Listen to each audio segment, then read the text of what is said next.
Le tout a commencé il y a peut-être une dizaine d'années où j'utilisais des nanoparticules. C'est lors de l'irradiation par un laser. Cette nanoparticule-là agit comme une nanolentille. Concentrant l'énergie, ça faisait des petits trous. Et ça, c'est une façon de faire de la thérapie génique. C'est une façon de pouvoir entrer des molécules, des médicaments à l'intérieur des cellules.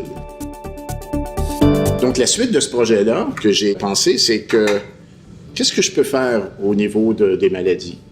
Et c'est là qu'est venue l'idée de le faire dans l'œil. Pourquoi dans l'œil? Parce que le laser peut pénétrer dans l'œil. Et puis, il y a des maladies de l'œil que l'on peut adresser à partir de cette technique-là.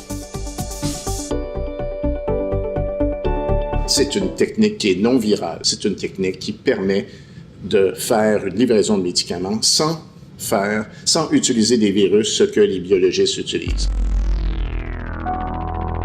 Depuis les années 90, on essaie de trouver une façon efficace d'introduire des gènes dans des cellules. Et donc, quand Michel Meunier m'a approché avec cette nouvelle technologie, on a tout de suite eu l'idée de pouvoir l'appliquer pour des maladies dégénératives de la rétine. Quand on veut illuminer une surface particulière, la rétine, il faut considérer que ce faisceau lumineux doit passer par des différentes structures de l'œil. Et il faut donc considérer ces différentes structures-là pour pouvoir avoir l'effet qu'on veut finalement au niveau du tissu désiré.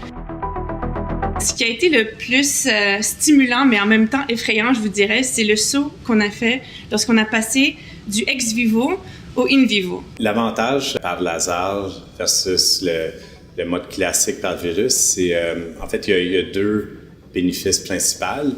Un, c'est le fait que quand on injecte un virus dans un espace restreint comme dans l'œil, on peut avoir des fois des réactions inflammatoires. Donc, bien qu'on essaie de faire des virus qui ont des très faibles réactions immunitaires, il y a toujours cette part.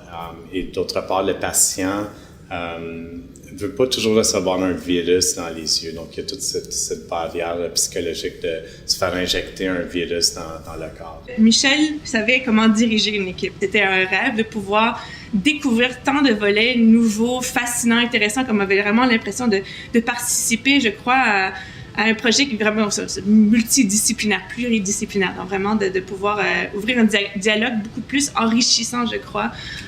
Ce que je crois, ça a permis vraiment de faire un beau travail, finalement, là, mais je crois que c'est vraiment l'essentiel là, de pouvoir avoir ce dialogue. Ce qui me rend le plus fier dans ce projet-là, c'est d'avoir élaboré un projet à partir d'une curiosité de laboratoire, et puis de l'avoir poussé jusqu'au point où on l'applique en biomédical, et puis que nous sommes rendus à un niveau actuellement de regarder comment on peut l'utiliser pour guérir des maladies.